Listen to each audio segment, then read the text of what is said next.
अवस्थानम् वृत्तिसारूप्यमितरत्र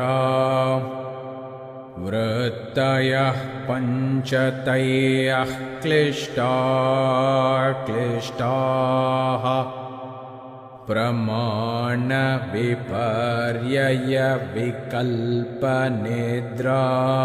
स्मृतयः प्रत्यक्षानुमानागमाः प्रमाणानि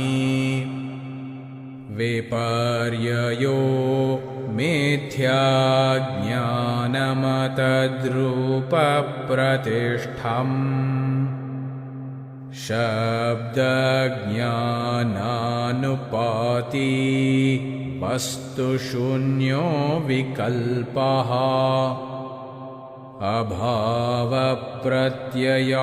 अभावप्रत्ययालम्बना तमोवृत्तिर्निद्रा